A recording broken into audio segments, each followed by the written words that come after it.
പിതാവിന്റെയും പുത്രന്റെയും പരിശുദ്ധാത്മാവിന്റെയും നാമത്തിൽ ആമേൻ. ജൂലൈ 29 ചൊവ്വാഴ്ച. അമ്മേ പരിശുദ്ധമേ, അമ്മേ പരിശുദ്ധമേ, ദൈവമാതാവേ, ദൈവമാതാവേ, കൃപാസനത്തിലൂടെ ഞങ്ങൾക്കും ഞങ്ങളുടെ ദേശത്തിനും അമ്മ മധ്യസ്ഥം തേടി തന്ന എല്ലാ അനുഗ്രഹങ്ങൾക്കും കൃപകൾക്കും ഞങ്ങളിപ്പോൾ ഹൃദയം നിറഞ്ഞ നന്ദി പറയുന്നു. അമ്മേ പരിശുദ്ധമേ, ദൈവമാതാവേ, 2004 ഡിസംബർ 7 ഉച്ചകഴിഞ്ഞ് 2:30 കൃപാസനത്തിൽ സംഭവിച്ച അമ്മയുടെ പ്രത്യക്ഷപ്പെടലിനെ കുറിച്ച് തിരുസഭയ്ക്ക് സമർപ്പിച്ചിരിക്കുന്ന പഠനരേഖകളുടെ മേൽ സഭാത്മകമായ പഠനം ആരംഭിക്കുവാൻ ഞങ്ങൾ പ്രാർത്ഥിക്കുന്നു. അമ്മേ പരിശുദ്ധമേ, ഭൂസ്വർലോകങ്ങളുടെ രാജ്ഞിയായ അങ്ങയ്ക്ക് ഭൗമ സംരക്ഷണത്തിനായി പ്രപഞ്ചപ്രകൃതിയെ തന്നെ തിരുസഭ പ്രതിഷ്ഠിക്കുവാൻ ഈ പ്രത്യക്ഷീകരണ വഴി ഇടയാക്കണമേ. പരിശുദ്ധമ്മേ, ജപമാല മാതാവേ, സകല കൃപാസനം പ്രാർത്ഥനകളോടും ചേർത്ത് ഞങ്ങളിപ്പോൾ പ്രാർത്ഥിക്കുന്ന ഈ കുടുംബത്തിന്റെ പ്രത്യേക നിയോഗം.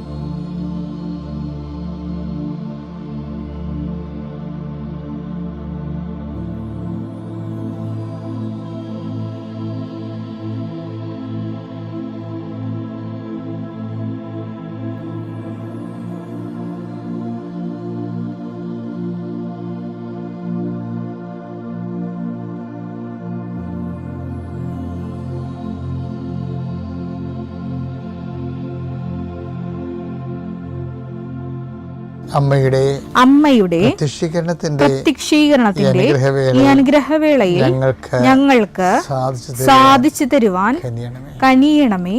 വിശ്വാസ പ്രമാണം. സർവശക്തനായ പിതാവും ആകാശത്തിന്റെയും ഭൂമിയുടെയും സൃഷ്ടാവുമായ ദൈവത്തിൽ ഞാൻ വിശ്വസിക്കുന്നു. അവിടുത്തെ ഏകപുത്രനും ഞങ്ങളുടെ കർത്താവുമായ ഈശോമിശിഹായിലും ഞാൻ വിശ്വസിക്കുന്നു. ഈ പുത്രൻ പരിശുദ്ധാത്മാവിനാൽ ഗർഭസ്ഥനായി കന്യകാമറിയത്തിൽ നിന്ന് പിറന്ന് പൊന്തിയോസ് പീലാത്തോസിന്റെ കാലത്ത് പീഡകൾ സഹിച്ച് കുരിശിൽ തറയ്ക്കപ്പെട്ട് മരിച്ച് അടക്കപ്പെട്ട് പാതാളങ്ങളിൽ ഇറങ്ങി മരിച്ചവരുടെ ഇടയിൽ നിന്ന് 3-ാം നാൾ ഉയർത്ത് സ്വർഗത്തിലേക്ക് എഴുന്നള്ളി സർവശക്തിയുള്ള പിതാവായ ദൈവത്തിന്റെ വലതുഭാഗത്തിരിക്കുന്നു.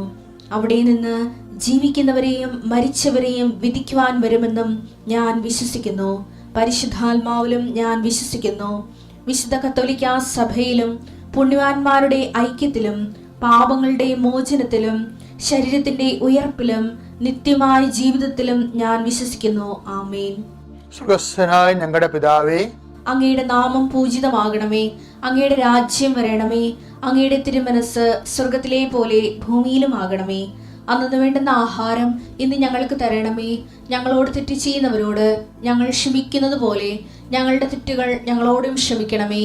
ഞങ്ങളെ പ്രലോഭനത്തിൽ ഉൾപ്പെടുത്തരുതേ, തിന്മയിൽ ഞങ്ങൾ രക്ഷിക്കണമേ. ആമേൻ. നന്മ നിറഞ്ഞ മറിയമേ, സ്വസ്തി. കർത്താവ് അങ്ങയുടെ കൂടെ സ്ത്രീകളിൽ അങ്ങ് അനുഗ്രഹിക്കപ്പെട്ടവളാകുന്നു.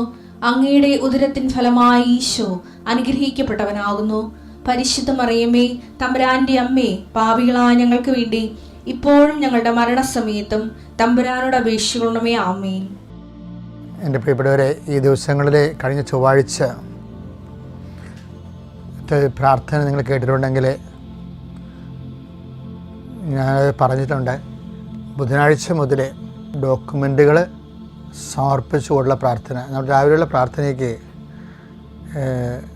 നമ്മൾ ഓരോ ദിവസത്തിന് വേണ്ട ഡെയിലി ബ്രെഡാണല്ല ഇത്. അപ്പം നിങ്ങൾ ഇപ്പോൾ ഓരോരോ സ്ഥലങ്ങളിലേക്ക് പോകത്തില്ലേ, അപ്പോൾ ഓരോരോ വിഷയങ്ങളിൽ ഏർപ്പെട്ടില്ലേ. ഇപ്പോൾ ഉദാഹരണത്തിന് ഭവന നിർമ്മാണ തടസ്സമാണ്. അപ്പം നിങ്ങൾ അതിൻ്റെ സ്കെച്ചും പ്ലാനും രാവിലെ പ്രാർത്ഥനയ്ക്ക് കൊണ്ടുവരണം. അച്ഛൻ കുറിച്ചെടുക്കുമ്പോൾ തന്നെ ആദ്യം ഡോക്യുമെൻ്റ് പ്രാർത്ഥനയാണ്ട സമയമായിരിക്കും. നിങ്ങളുടെ സ്കെച്ച് പ്ലാനുകളും നിങ്ങളുടെ എല്ലാ രേഖകളും കർത്താവിൻ്റെ ദിവസം സമർപ്പിക്കുന്നു എന്ന് പറയും. അതുപോലെ നിങ്ങളുടെ യാത്ര, വിദേശ യാത്രയ്ക്കൊക്കെ പോകണവരില്ലേ, അവിടെ ടിക്കറ്റുകൾ എടുക്കണം. ടിക്കറ്റുകൾ, പാസ്പോർട്ട്, രാവിലെയുള്ള ഡെയിലി ബ്രെഡ് പ്രാർത്ഥനയുടെ സമയത്ത്. അപ്പോൾ തന്നെ പരീക്ഷയ്ക്ക് പോകുന്നവർ അതിൻ്റെ ഹോൾ ടിക്കറ്റ് എടുക്കണം. ആശുപത്രി പോകുന്നവർ അതിൻ്റെ ആശുപത്രിയുടെ ബുക്കില്ലേ, ആശുപത്രിയുടെ നിങ്ങളുടെ ഡയഗ്നോസിൻ്റെ പേപ്പറ്, മരുന്ന് എഴുതി പ്രിസ്ക്രിപ്ഷൻ പേപ്പറ്, ആ വിഷയങ്ങൾ രാവിലെ എടുക്കണം.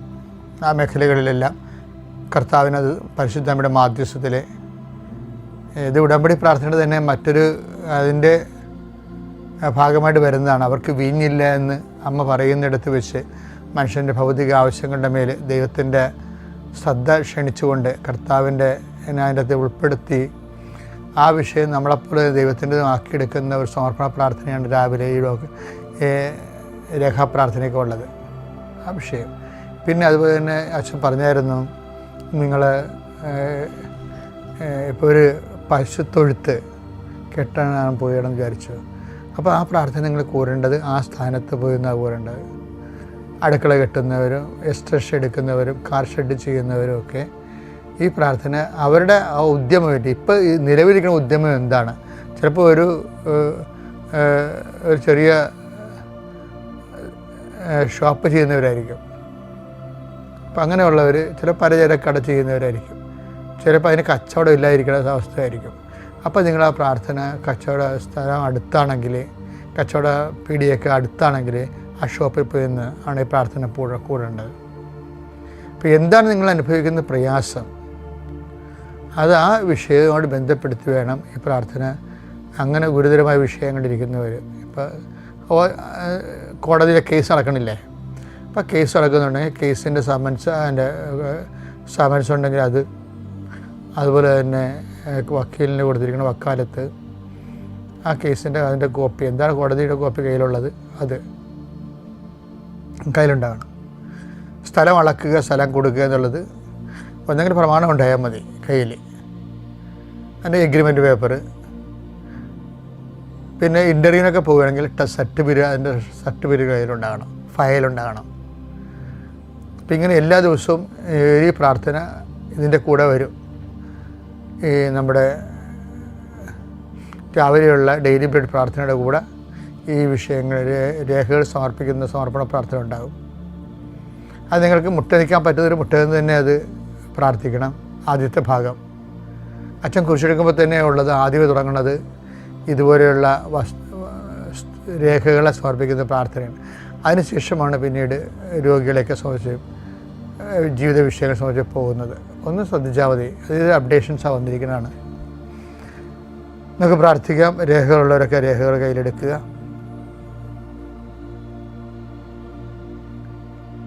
കർത്താവ് നിൻ്റെ ഉന്നതമായ നാമത്തിന് സ്തോത്രം ചെയ്യുന്നു. കർത്താവ്, അങ്ങയുടെ മക്കൾ അവരുടെ ജീവിതത്തിൽ ഇന്ന് ഉതകണ്ട, ഇന്ന് ബാധ്യതപ്പെടേണ്ട എല്ലാ ജീവിത രേഖകളുമായിട്ട് കർത്താവ് അങ്ങയുടെ തിരുസേനയെ കണ്ണീരോടെ പ്രാർത്ഥിക്കുകയാണ്. കർത്താവ്, പരീക്ഷയ്ക്ക് പോകുന്നവരെ, റിസൾട്ട് നോക്കാൻ പോകുന്നവർ, ഇൻ്റർവ്യൂവിന് പോകുന്നവർ, വിദ്യാർത്ഥികൾ എന്തെല്ലാം കാര്യങ്ങൾക്ക് പോകുന്നുവോ അവരുടെ രേഖകളെല്ലാം ഇപ്പോൾ ഞങ്ങളെ സമർപ്പിച്ച് പ്രാർത്ഥിക്കുന്നു. ഈശോയെ, ഈ രേഖകളുടെ മേലെല്ലാം നിൻ്റെ തിരുമുറുവാർന്ന് വലതുകരം വെക്കണമെന്ന് പ്രാർത്ഥിക്കുന്നു. അമ്മയെ പരിശുദ്ധമേ ദേവമാതാവേ, അവർക്ക് വീഞ്ഞില്ല എന്ന് പറഞ്ഞുകൊണ്ട് കാനായിലെ കല്യാണ കുടുംബത്തിലെ കർത്താവിൻ്റെ കൃപയുടെ വാഹകയായി നിന്നവളെ, മക്കൾക്ക് പലപ്പോഴും വിദ്യാഭ്യാസത്തെയും പഠനത്തെയും പരീക്ഷയെയും ഇൻ്റർവ്യൂവിനെയും അതിൻ്റെ ഫലപ്രഖ്യാപനത്തെ നോക്കുന്നതിനൊക്കെ പോകുന്നവർക്ക് ടെൻഷനും പലതരത്തിലുള്ള പ്രയാസവും ഒക്കെയാണുള്ളത്. ആദ്യമേ അമ്മയെ അവരുടെ മനസ്സ് സമാധാനപ്പെടുത്താനും സ്വസ്ഥപ്പെടുത്താനും നീ അവരെ ആശീർവദിക്കുകയും ശക്തിപ്പെടുത്തുകയും ചെയ്യണമെന്ന് പ്രാർത്ഥിക്കുന്നു. ദൈവത്തിൻ്റെ പദ്ധതികൾക്കെല്ലാം കീഴ്വഴങ്ങിക്കൊണ്ട് ദൈവത്തിൻ്റെ നാമത്തെ മഹത്വപ്പെടുത്തിക്കൊണ്ട് സുവിശേഷ സാക്ഷ്യം മുന്നേറാനുള്ള കൃപ അവർക്ക് നൽകണമെന്ന് പ്രാർത്ഥിക്കുന്നു. കർത്താവ്, പുരയിടമായിട്ട് ബന്ധപ്പെട്ട ഒരേ സമയ വിഷയങ്ങളെ സംബന്ധിച്ച് പ്രാർത്ഥിക്കുന്നു. പുരയിടത്താണെങ്കിൽ പുരയിടത്തിലാണ് വിൽക്കാൻ പോകുന്നവരുണ്ട്, വാങ്ങാൻ പോകുന്നവരുണ്ട്, അഡ്വാൻസ് കൊടുത്തവരുണ്ട്, അഡ്വാൻസ് കൊടുത്തിട്ട് അതിൻ്റെ തീർവ് നടക്കാത്തവരുണ്ട്. അങ്ങനെയുള്ളവരുടെ എല്ലാ പ്രമാണങ്ങളെയും അതുപോലെ തന്നെ അച്ചാരച്ചീട്ടിനെയും അങ്ങയുടെ തിരുസനെ സംബന്ധിച്ച് പ്രാർത്ഥിക്കുന്ന ദൈവമേ. അതുപോലെ തന്നെ ഈശോയെ, പലതരത്തിലുള്ള കീടങ്ങൾക്ക് കൃഷിക്കുണ്ടാകുന്ന കീടങ്ങൾ, അതുപോലെ തന്നെ പലപ്പോഴും ഏലം പഴുത്തു മാറുന്നതും, അതുപോലെ തന്നെ പലതരത്തിലുള്ള മത്സ്യത്തൊഴിലാളി മേഖലയിലുണ്ടാകുന്ന കേടുപാടുകൾ, വലയുടെ കേടുപാടുകൾ, സ്ഥിരമായി കെഞ്ചി നിന്ന് പോവുക, സ്ഥിരമായി വലക്ക് കേടുപാട് വരിക, അങ്ങനെയുള്ള മേഖലകളിലുള്ള വസ്തുവകൾ, ഇംപ്യൂട്ട്സിനെ, ഉരുപ്പടികളെ, മത്സ്യബന്ധന ഉരുപ്പടികളെ അങ്ങനെ തിരുസന്നിധിയിൽ അവർ അത് നന്നായി വർക്ക് ചെയ്യുന്നതിന് വേണ്ടിയും സുരക്ഷിതമായി അത് ഉപയോഗിക്കാൻ വേണ്ടിയും കർത്താവിൻ്റെ നാമത്തിൽ അവരെ ആശീർവദിച്ചുകൊണ്ട് പ്രാർത്ഥിക്കുന്നു. ആശുപത്രിയിൽ പോകുന്നവരുടെ ചീട്ടുകളും, അതുപോലെ തന്നെ എക്സ്റേ കോപ്പികളും, സ്കാനിങ് റിപ്പോർട്ടുകളും, അതുപോലെ തന്നെ മരുന്നിൻ്റെ പ്രിസ്ക്രിപ്ഷൻ കാർഡുകളും അങ്ങനെ തിരുസന്നിധിയിൽ സമർപ്പിച്ചുകൊണ്ട് പ്രാർത്ഥിക്കുന്നു. ദൈവമേ കർത്താവെ, നിൻ്റെ തിരുമുറുവാൻ വരദകരം മക്കളുടെ മേലെ വയ്ക്കണമെന്ന് പ്രാർത്ഥിക്കുന്ന ഈശോയെ, വിദേശ യാത്ര ചെയ്യുന്നവരെ, യാത്രയ്ക്ക് ഒരുങ്ങുന്നവരെ, അവരുടെ പാസ്പോർട്ടുകൾ, വിസ, അതുപോലുള്ള എല്ലാ വിഷയങ്ങളും കർത്താവെ അങ്ങനെ തിരുസന്നിധി സമർപ്പിച്ചുകൊണ്ട് പ്രാർത്ഥിക്കുന്ന ഈശോയെ, ഈശോ നിന്റെ തിരുവാർന്ന് വരദകരം, ആണിപ്പഴുതാകുന്ന അത്ഭുതകരം കർത്താവെ ഈ മക്കളുടെ ശിരസിൽ വെക്കണമേ എന്ന് പ്രാർത്ഥിക്കുന്നു. അടിപ്പഴ പോലെ വൈദാഘാതം പോലെ ദൈവികമായ ശക്തി ഈ രേഖകളിലേക്ക് ആവശ്യിക്കട്ടെ എന്ന് പ്രാർത്ഥിക്കുന്നു. നിലനിൽക്കുന്ന തടസ്സങ്ങളെ, ദോഷങ്ങളെ യേശുക്രിസ്തുവിന്റെ നാമത്തിൽ 39 വർഷത്തെ പൗരോഹിത്യത്തിൻ്റെ ശക്തിയാലും കർത്താവിനും കൃപാസ്ഥാനത്താരും ജീവനുടെ പ്രത്യക്ഷപ്പെട്ട പരിശുദ്ധമ്മയുടെ പ്രത്യക്ഷീകരണത്തിൻ്റെ യോഗ്യതയാലും അൾത്താരിൽ നടന്ന 14 ആരാധനയുടെ ദൈവികമായ ശക്തിയാൽ ഈ രേഖകളുണ്ടാകുന്ന ഈ വസ്തുക്കൾക്കുണ്ടാകുന്ന ഈ രേഖയുടെ മേലുണ്ടാകുന്ന എല്ലാ തടസ്സങ്ങളെയും, മറവി തടസ്സങ്ങൾ വരെ യേശുക്രിസ്തു നാമത്തിൽ ഞാൻ ബന്ധിക്കുകയും ഇതിലെ ശുഭദീർഘമായ പര്യവസാനം ഉണ്ടാകാൻ പരിശുദ്ധ ദേവമാതാവിൻ്റെ പ്രത്യേക മധ്യസ്ഥനെ രേഖകളെ ഏൽപ്പിക്കുകയും ചെയ്യുന്നു. കർത്താവെ, കണ്ണുനീരുടെ വിതയ്ക്കൊന്നും അവർ ജയഘോഷത്തോടെ കൊയ്ത കറ്റയുമായി വരുന്നു എന്നുള്ള എല്ലാ ദിവസവും പ്രഭാതത്തിൽ ഞങ്ങളുടെ പ്രാർത്ഥനയാണ്. കർത്താവെ, കണ്ണുനീരുടെ പോകുന്നവർ, ആശങ്കയോടെ പോകുന്നവർ ഉത്സാഹത്തോടെ തിരിച്ചു വരാനും അവർക്ക് ഉന്മേഷത്തിൻ്റെ അരുവിയെ പരിശുദ്ധാത്മാവിനെ, the joy of the Holy Spirit, പരിശുദ്ധാത്മാവിൻ്റെ സന്തോഷത്തിൽ അവരെ പ്രത്യേകം അഭിഷേകം ചെയ്യുന്നത് പ്രാർത്ഥിക്കുന്നു. എൻ്റെ കർത്താവിൻ്റെ ഉന്നതമായ നാമത്തിൽ, സഭയുടെ അധികാരത്തിൽ, കുരിശിൻ്റെ അടയാളത്തിൽ, ദൈവത്തിൻ്റെ ശക്തിയാൽ ആശീർവദിക്കുന്നു. കർത്താവ്, വാഹനം വാങ്ങാൻ പോകുന്നവരുണ്ട്, വാഹനം ഓടിക്കാൻ പോകുന്നവരുണ്ട്, അവരുടെ താക്കോലുകൾ, അവരുടെ ലൈസൻസ് അങ്ങയുടെ തിരുസന്നിധിയിൽ സമർപ്പിച്ച് പ്രാർത്ഥിക്കുന്നു. കർത്താവ്, അവരെ പോകേണ്ട വഴി നിനക്ക് മുമ്പേ ഞാനൊരു ദൂതനെ അയക്കുമെന്ന് വിളിച്ചത് കർത്താവ് ആ ദൂതനെ അയച്ചു തരികയും നിൻ്റെ വഴികളെ ക്രമപ്പെടുത്തുകയും നീ സുരക്ഷിതമായി തിരിച്ചെത്തുകയും ചെയ്യാൻ ദൈവമായ കർത്താവായിരിക്കും എൻ്റെ ദൈവമെന്ന് കർത്താവ് യാക്കോബിൻ്റെ പ്രാർത്ഥന പോലെ ഈ ആ വഴി യാത്രയിൽ സുരക്ഷിതത്വം ലഭിക്കാൻ പരിശുദ്ധ ദൈവമാതാവിനെ നിങ്ങളുടെ വാഹനത്തെ സഞ്ചരിക്കുന്നവരെയും കർത്താവിൻ്റെ തിരുസന്നിധിയിൽ വാഹനം ഡ്രൈവ് ചെയ്യുന്നവരെയും കർത്താവിൻ്റെ തിരുസന്നിധിയിൽ സമർപ്പിക്കുന്നു. നിങ്ങളുടെ വലത്തും ഇടത്തും കൂടി പോകുന്ന മറ്റു വാഹനങ്ങളെയും മുമ്പിനും പുറകിലും വരുന്ന മറ്റു വാഹനങ്ങൾ ആകസ്മികമായി ഉണ്ടാകുന്ന അപകടങ്ങളെ ഈശോയുടെ നാമത്തിൽ ബന്ധിക്കുന്നു. Lord Jesus Christ, the fire finger, soak with the precious blood, Lord, infuse your spirit of power and grace. ഞാനിപ്പോഴും ഓർക്കവേ ദാവീദ് എങ്ങനെ ദാവീദായെന്ന് നമ്മൾ എന്ന് വെച്ചാൽ ഒരു ബർത്തിമോസ് എന്ന് പറഞ്ഞൊരു അന്തനില്ല മർക്കോസിൻ്റെ 10-ാം അധ്യായത്തിൽ. ആ കക്ഷി ജന്മനാന്തരാണെന്ന് തോന്നുന്നു. അയാളവിടെ വഴിയരിയിരുന്ന് യാചിക്കണ സമയത്ത് വഴിയിൽ കിടന്ന ഉണക്ക ഇല പുറത്തുകൂടി മഴ പെയ്യണ പോലെ ഇങ്ങനെ ആൾക്കാരിങ്ങനെ പോയിക്കൊണ്ടിരിക്കുക. ഇയാൾ കാതുകൊണ്ട് ഈ സാധനം പിടിച്ചെടുക്കും. അപ്പോഴേ ആൾക്കാർ ചോദിക്കും, ആരാണ് ആ പോകുന്നതെന്ന് ഇയാൾ ഇങ്ങനെ കണ്ണ് കാണാൻ പോലെ തപ്പി ചോദിക്കും. പറയും, ദാറ്റ് ഈസ് ജീസസ്, അത് കർത്താവാണ്, ഈശോ ആണെന്ന് പറയും. അപ്പോൾ ഈ മനുഷ്യൻ ചങ്കലച്ചുകൊണ്ടൊരു വിളിക്കും, ഈശോ ദാവീദിൻ്റെ പുത്രാ എന്ന് വിളിക്കും. ഇത് വിളിച്ചോട് കൂടിയുണ്ട് ഇങ്ങനെ എയർ ബ്രേക്ക് ഇട്ട പോലെ ഈശോ അങ്ങോട്ട് നിൽക്കും. എന്താ കാര്യം? ദാവീദെന്ന് കേൾക്കുമ്പോൾ ദൈവം നിൽക്കും. അത് ഭയങ്കര നിരതദ്രവ്യമുള്ള ഒരു പേരാണ്. ദാവീദ് അത്രയും ഇൻവെസ്റ്റ്മെൻറ്റ് കർത്താവിൻ്റെ തിരുസന്നിധിയിൽ ജീവിതം കൊണ്ടുണ്ടാക്കിയിട്ടുണ്ട്. എനിക്ക് ദാവീദിനോട് ഭയങ്കര ഇഷ്ടം എന്താണെന്നറിയാമോ? അയാൾ നമ്മളും ബൈബിളൊക്കെ തർജ്ജമ ചെയ്ത് ഭയങ്കര സുഖിപ്പിച്ച് വെച്ചിരിക്കുകയാണ്. എന്താണ്? അങ്ങയുടെ സന്നിധിയിൽ നിന്ന് എന്നെ തള്ളിക്കളയെ. ദാവീദ് സങ്കടപ്പെടുമ്പോൾ എന്താ പറയണത്? പിടിക്കപ്പെട്ടു, അവൻ്റെ പാപം തെറ്റാണെന്ന്, ആ പാപത്തിൽ അവനെ വീണിപ്പോയെന്ന് പറയുമ്പോൾ നിൻ്റെ കുടുംബത്തിൽ നിന്ന് വാള് ഇനി നീങ്ങത്തില്ലെന്നൊക്കെ നാദാമെന്ന് പറയുമ്പോൾ ദാവീദ് പറഞ്ഞു, വാള് നീങ്ങുകയോ പീരങ്കി കൊണ്ട് പിടിവെക്കുകയോ എന്തെങ്കിലും ചെയ്യും, എനിക്കൊന്നേ പറയാനുള്ളൂ, എന്നെ ഇട്ടും പോകരുത്. ഇത് മനോഹരമാണെന്നറിയാവോ? നിന്റെ വീട്ടിൽ നിന്ന് വാള് നീങ്ങിപ്പോകത്തില്ലെന്ന് പറഞ്ഞ ആൾ ചപിക്കുകയാണ്. ഇപ്പം ദാവീദ് പറഞ്ഞത്, ദാവീദൊന്നും പ്രശ്നമല്ല, ഇത്ര വാള് കണ്ട മനുഷ്യനാണ്. പറയും വാള് നീങ്ങിപ്പോകാതിരിക്കുകയോ പീരങ്കി വേണ്ടി വെടിവെക്കുകയോ എന്ത് ചെയ്താലും കുഴപ്പമില്ല, എന്നെ ഇട്ടേച്ചും പോകരുത്. അത് ഭയങ്കര അർത്ഥമാണ്. എൻ്റെ അങ്ങയുടെ സന്നിധിയിൽ നിന്ന് എന്നെ തള്ളിക്കളയെന്ന് പറഞ്ഞതിൻ്റെ അർത്ഥം എന്നറിയാമോ? എന്നെ ഇട്ടേച്ചും പോകരുതെന്നാണ്. അതായത് ഈ ഇൻറ്റിമസി വല്ലാതെ ദൈവത്തിൻ്റെ അനുഭവിച്ച ഒരു മനുഷ്യനാണ്. എൻ്റെ ദൈവം എന്ത് സംഭവിക്കാൻ നമ്മുടെ ജീവിതത്തിൽ നമുക്ക് ഒറ്റ പ്രാർത്ഥനയോട് ദാവീദിനെ പോലെ, എന്നെ ഇട്ടേച്ചും പോകരുത്. ദൈവം ആ പ്രാർത്ഥന കേട്ടു, ഞാൻ നിന്നെ ഇട്ട് പോകത്തില്ലെന്ന്. അബ്സലോം തള്ളിക്കളഞ്ഞപ്പോഴും അഹ്തോബേല് ഒറ്റിക്കൊടുത്തപ്പോഴും കർത്താവ് ദാവീദിനെ കൂടെ നിന്നു. ദാവീദിനെ ഇട്ടിട്ട് കളഞ്ഞില്ല, കർത്താവ് കൂടെ നിന്നു. ഒലിവുമല ഇറങ്ങി വരുമ്പോൾ പരവേശം കൊണ്ട് അണ്ണാക്കം തള്ളി വരുമ്പോൾ സീബ ഒരു കൊട്ട അപ്പമായിട്ട് നിൽക്കണ മനോഹരമായ കാഴ്ചയുണ്ട്. സീബ, നീ എവിടെ പോകണം? ഞാൻ ആ മരണത്തിലേക്ക് പോയിക്കൊണ്ടിരിക്കുകയാണ്. എൻ്റെ മകൻ എന്നെ ഉപേക്ഷിച്ചു, രാജധാനി പിടിച്ചെടുത്തു, ജനങ്ങളും പട്ടാളക്കാരും പോയി. നീ എന്ത് എൻ്റെ കൂടെ നിൽക്കുന്നു എന്ന് ചോദിക്കുമ്പോൾ പറയും, നീ എന്തിനു വന്നു? അങ്ങയ്ക്ക് വിശക്കുമെന്ന് എനിക്ക് തോന്നി. 2 സാമുവേൽ 16 എടുത്തേ. 2 സാമുവേൽ 16 അധ്യായം 1 മുതലുള്ള തിരുവചനങ്ങൾ. ദാവീദ് മലമുകൾ കടന്ന് കുറച്ചു ദൂരം ചെന്നപ്പോൾ മെഫിബോഷത്തിന്റെ ദാസനായ സീബയെ കണ്ടുമുട്ടി. അവന്റെ അടുക്കൽ 2 കഴുതകൾ ഉണ്ടായിരുന്നു. അവയുടെ പുറത്ത് 200 അപ്പവും 100 ഉണക്കമുന്തിരിക്കുലയും 100 കുല വേനൽക്കാല ഫലങ്ങളും ഒരു തോൽക്കുടം വീഞ്ഞും ഉണ്ടായിരുന്നു. രാജാവ് സീബയോട് ചോദിച്ചു, ഇവയെല്ലാം നീ എന്ത് ചെയ്യാൻ പോകുന്നു?